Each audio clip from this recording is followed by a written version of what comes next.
Alright, what is up YouTube? Today I'm riding the 2023 KTM 690 SMC R. This is KTM's Supermoto bike from the factory. Let's see how this goes here.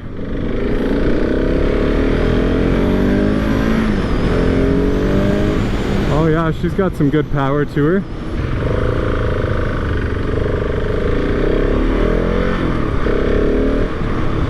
Well, so far the bike has some good power to it. Now this is a full-on street bike, so there's nothing dirt bike about this SMC R model. KTM makes this as pretty much just a straight up street bike. There's no off-roading capabilities to this exact trim here, the model.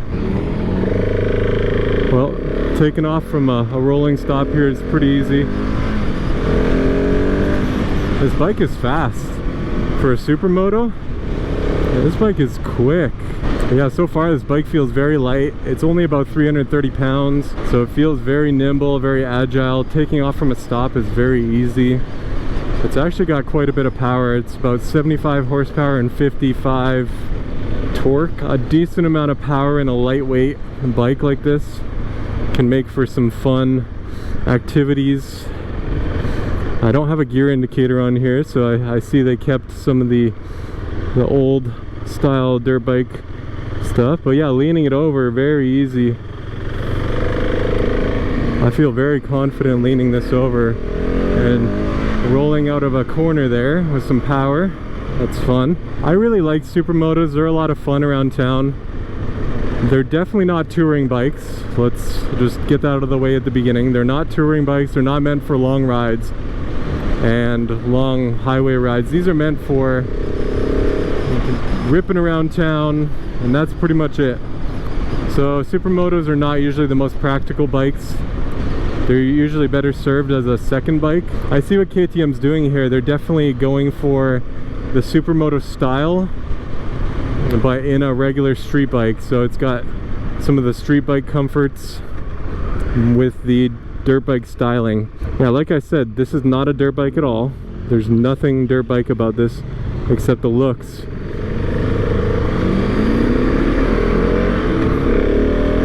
Give it some power here. Yeah, it's pretty quick. It's definitely got some good power to it. I just burned myself on the pipe here. You gotta watch that exhaust pipe there. I just burned my leg. So here we go, taking off from a stop. Very easy to balance the bike.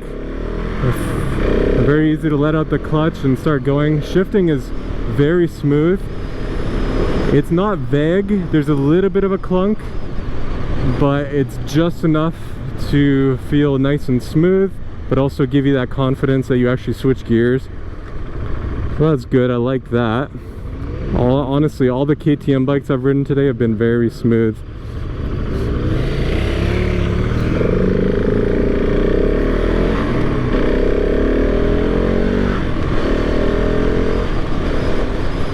So let's take this corner here, nice and smooth around the corner.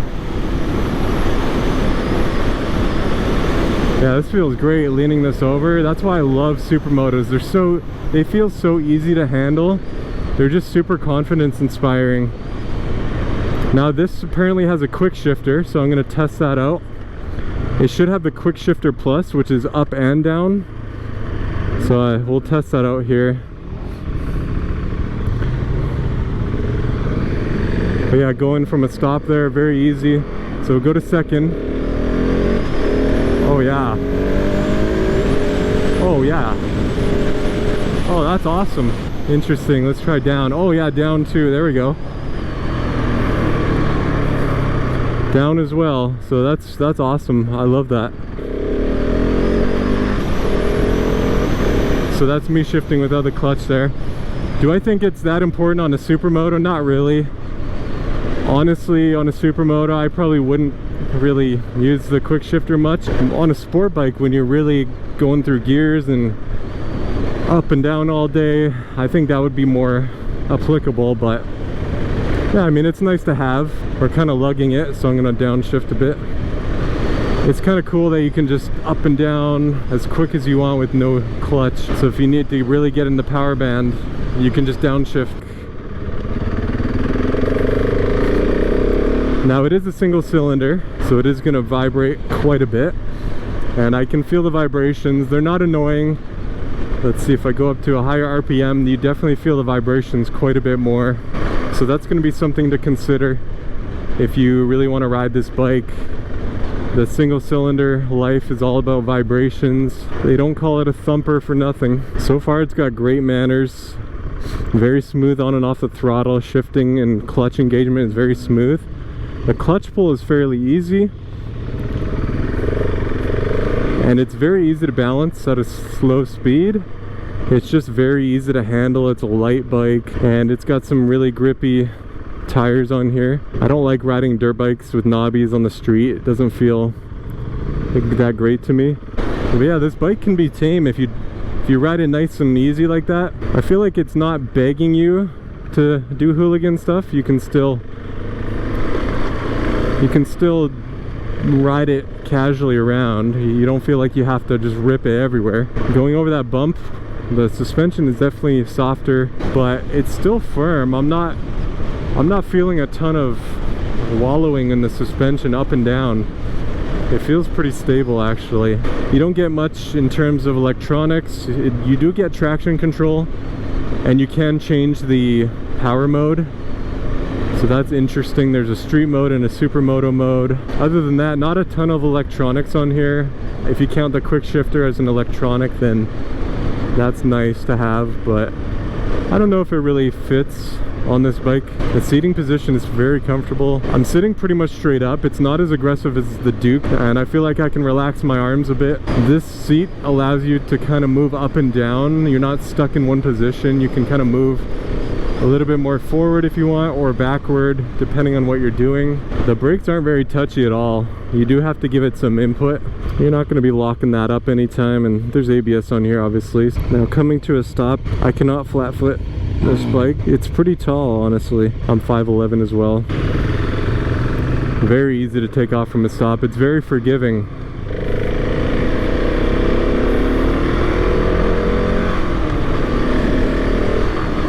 The bike never really feels like you're pushing it. So it is a single cylinder, but it does have a ton of power. 75 horsepower, 50 foot-pounds of torque. That's a lot of power for a bike like this, and it just doesn't feel like it's ever laboring. It's just very smooth, and it picks up with a good amount of throttle response. You don't really feel like you're revving it out ever.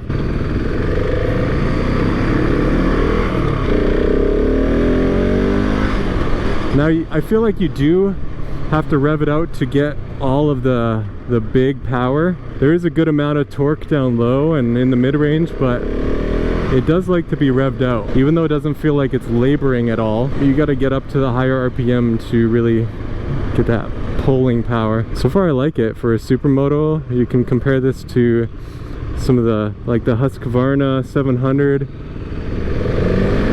Some of the bigger Supermotos. I would not compare this to the Kawasaki KLX 300 SM or some of the other Supermoto, the smaller Supermoto offerings. This is kind of in a class with very few other bikes, full-on high-powered Supermotos from the factory. Definitely a fun bike to ride. Only bad thing I feel is I burned my ankle on this heat shield here. That kind of hurt. Other than that, I don't have a ton of complaints about the bike. If you are getting a single cylinder bike, then you kind of know that it's going to be a little bit vibey compared to a parallel twin or a 4-cylinder bike. Just keep that in mind. The vibrations are probably going to be the worst thing about riding a bike like this. I really can't fault it on a ton of other things. I will say the price is pretty high. I mean, $13,000 for this bike. I'd say that's one of my complaints, is this bike costs a ton of money. So if I was looking for a big Supermoto, I don't know. I don't know if I would stomach the $13,000 or if I would try and convert a smaller bike to a Supermoto, like convert a dirt bike. So I'd say the price would be my complaint, but overall good package.